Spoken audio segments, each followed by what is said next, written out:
Le tournage de cette vidéo, c'est tellement dur. Les recherches de voisins. Oh non, putain, mais on va jamais pouvoir filmer. Je vais leur pipi dessus. Mais déjà, est-ce que tout ce qui est association vous intéresse? Non. Tout ce qui est association vous intéresse pas? Ah mais vous êtes une connasse.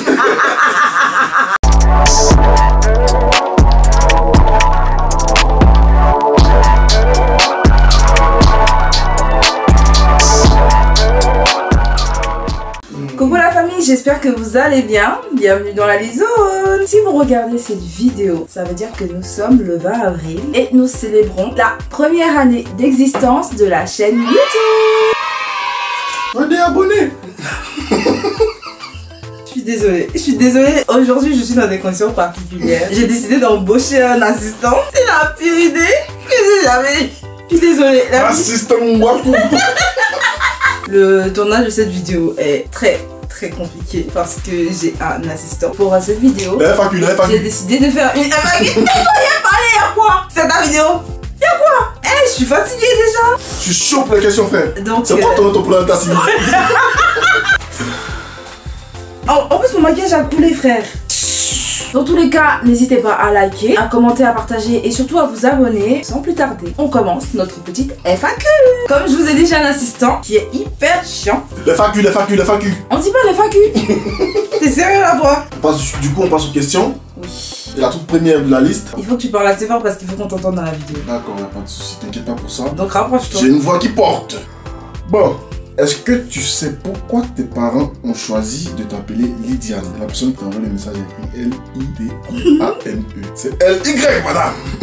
Pourquoi est-ce que mes parents ont choisi de m'appeler Lydiane? Déjà, Lydiane, il faut savoir que c'est un prénom qui m'a été donné par ma mère. Mon premier prénom, c'est Marie-Pascale. C'est une combinaison du nom de ma grand-mère et du nom de mon père. Mon père s'appelle Pascal, je m'appelle Marie-Pascale. Maintenant, Lydiane, c'est un prénom qui a été choisi par ma mère. Quand ma mère était enceinte de moi, elle avait des voisins. Elle s'entendait super bien avec eux, surtout avec leur fille. C'était une petite fille très intelligente, qui était curieuse, qui voulait toujours apprendre, qui était serviable, qui était polie. Et elle s'appelait Lydiane. Et quand ma mère était enceinte, elle lui a dit, quand tu auras ton bébé, est-ce que tu peux lui donner mon prénom? Et c'est comme ça que, voilà, aujourd'hui, je porte le prénom de cette fille et j'ose croire que ce prénom-là me porte chance. Donc voilà l'origine de mon prénom, Lydiane. Question suivante.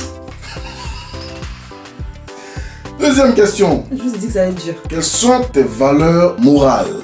Alors, quelles sont mes valeurs morales? Et un S à morale, madame. Mais arrête de frustrer mes abonnés. Ouais. Alors, quelles sont mes valeurs morales? Moi, j'ai rigolé la mienne S ici. Tes valeurs morales. Tu seras viré. C'était ta première, ta dernière vidéo. Eh, cette voix-là, franchement, tu peux pas la virer. Elle est grave. Mes valeurs morales, le respect. Pour moi, le respect, c'est l'une des valeurs primordiales. J'estime que, en toute chose, il faut savoir respecter les gens. Il faut savoir respecter son environnement. Tu respectes ton travail, tu respectes le travail des gens, tu respectes ta famille, tu respectes ton père, ta mère. On se rend pas compte, mais le fait d'être respectueux, c'est quelque chose qui ouvre énormément de portes. Ah, je me kiffe, putain. Je suis trop drôle, frère. La prochaine valeur morale à laquelle j'accorde de l'importance, la gentillesse.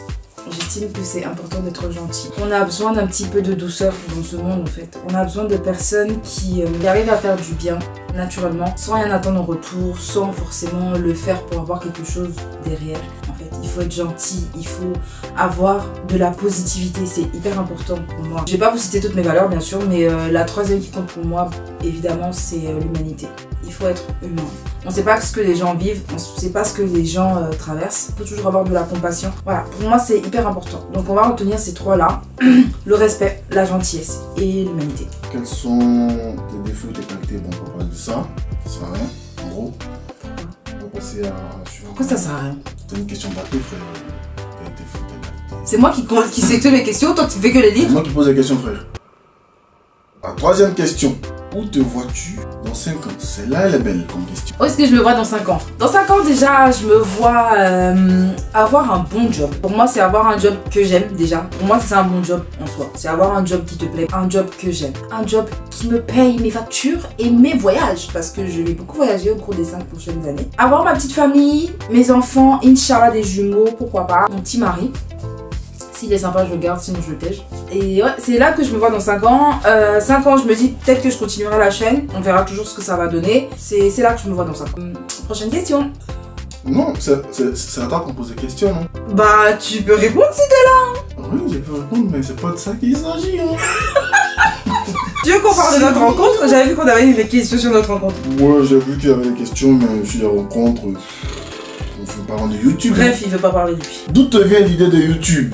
Il faut déjà savoir, pour répondre à cette question, que l'une de mes plus grandes passions dans la vie, et je sais que mon assistant pourra confirmer, que l'une de mes plus grandes passions dans la vie, c'est parler seul. Tu es d'accord avec moi? Que oui.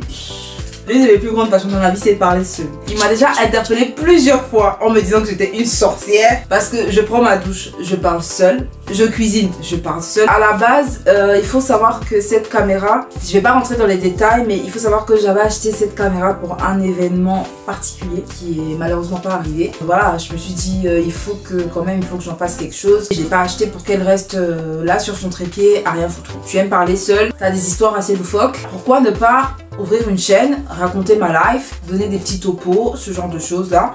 Et donc c'est là que j'ai eu l'idée d'ouvrir ma chaîne YouTube. Je tiens particulièrement à remercier toutes ces personnes là qui m'ont encouragée dès le départ. J'ai découvert la joie du montage, c'est quelque chose que j'aime aussi, donc pourquoi pas continuer quoi. On verra ce que l'avenir nous réserve, en tout cas, voilà. Et du coup je vais embrayer pour te dire, c'est quoi pour toi un bon youtubeur ou une bonne youtubeuse? Alors déjà pour moi, j'estime qu'il y a des imperfections sur tous les contenus. Ça dépend vraiment de ce que tu présentes, ça dépend de ton public, ça dépend de ta communauté. Déjà pour moi, un youtubeur qui est constant, c'est un bon youtubeur pour commencer. Je vais pas nous pondre 4 vidéos par semaine, mais un youtubeur qui fait un effort pour pouvoir maintenir ce lien avec sa communauté, parce que en soi c'est la vidéo qui maintient le lien avec ta communauté. C'est la vidéo qui permet de savoir ce qui se passe dans ta vie, si tu fais des recherches, si tu diversifies ton contenu.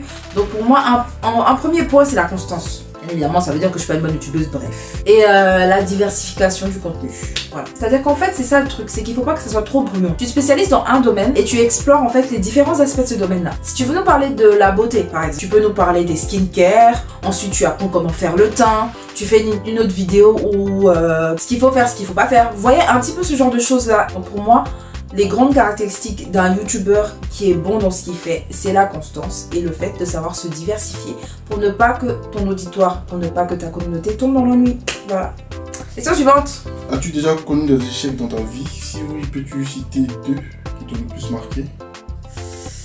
Ah, ça c'est une bonne question. Hein. Toutes les questions qui sont bonnes. Ouais, je sais, mais ça te fait vraiment genre réfléchir et tout, tu vois. Parce qu'en général, on se calque beaucoup sur les réussites. Sur les échecs, un peu moins parce que c'est des périodes qu'on veut oublier.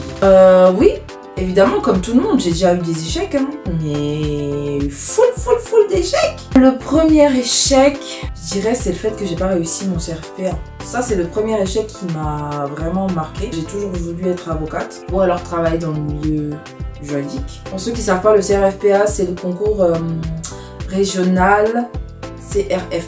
Concours régional, cours régional. Le CRFPA, c'est un concours pour entrer à l'école d'avocat. C'est vrai que je dis ça comme ça.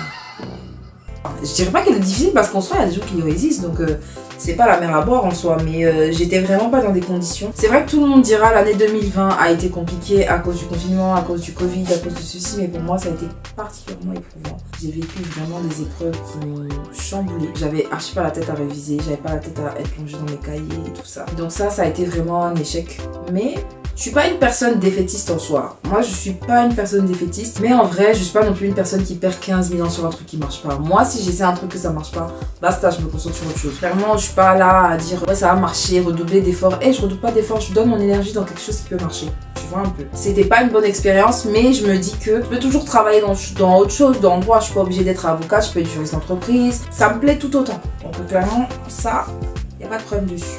Alors, un deuxième échec. À part le CRFPA, ma vie est top. On va dire quels sont les retours sur ta chaîne. Alors, je vais vous dire une petite info que je gardais pour moi. Ça peut ne pas toucher tout le monde. Mais moi, en tout cas, j'ai trouvé ça quand même pas mal. Ça veut dire que je fais quand même quelque chose qui est plutôt pas mal. C'est que je crois que là, sur ma chaîne, actuellement, je totalise 15 vidéos. Et depuis le début de ma chaîne, sur les 15 vidéos, j'ai eu qu'un seul dislike. Voilà, je fais pas d'énormes chiffres en fait. Mais c'était sur ma toute première vidéo. Et là, je pense que c'est même pas à cause du contenu, c'était à cause de la longueur. Parce que j'avais quand même fait une vidéo de 20 minutes et quelques. Ça, c'est un retour qui me plaît. Je reçois beaucoup de retours en me disant ouais, tes histoires, elles sont captivantes. Je suis contente. J'aimerais juste que les gens puissent...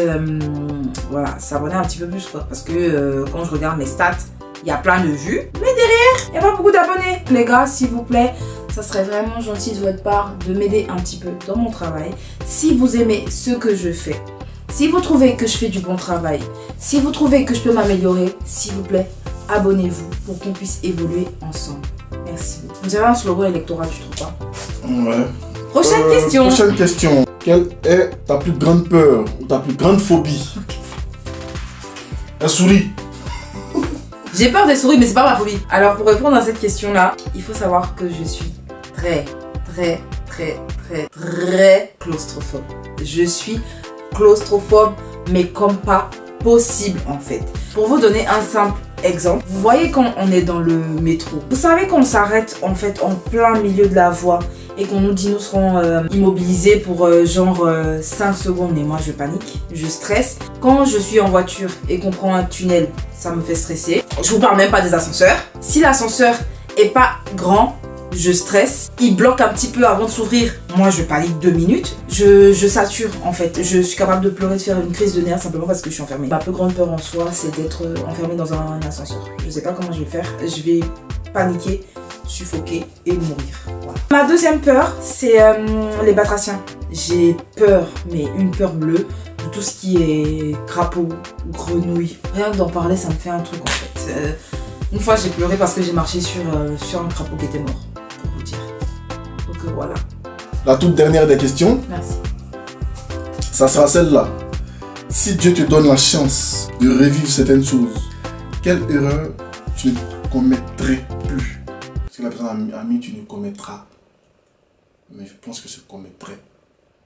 Merci Molière, on a compris. Alors si Dieu me donnait la possibilité de revivre certaines choses, les erreurs que je ne commettrais plus. Je pense que d'expérience, de ne pas avoir de rancœur.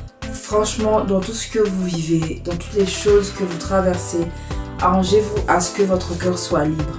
Arrangez-vous à ne pas avoir de mauvais sentiments envers les gens. Arrangez-vous à ne pas être éternellement fâché contre les gens. La vie est courte, on ne sait jamais. Des gens peuvent partir, des gens peuvent nous quitter, peuvent sortir de notre vie. Et on se rend compte en fait que c'était des choses...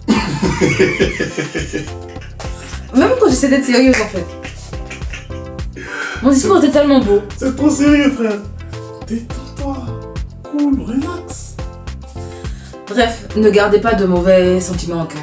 Voilà. Si c'était à refaire, c'est ce que je ferais. C'est fini? Ah, c'était la dernière question. C'était la dernière question. Nous arrivons à la fin de la vidéo. Je suis pas... Voilà, je suis plus trop dans la gamme des storytime. Je crois que j'en ai fait assez pour un début. Je vais essayer maintenant d'espacer les storytime. Bien sûr, il y en aura toujours sur la chaîne. Mais faire un autre contenu parce que j'ai envie de m'orienter vers d'autres choses. On va remercier mon charmant assistant. Oui. Qui est un petit enculé, mais que j'aime beaucoup. N'oubliez pas de vous abonner, de liker, de commenter et de partager.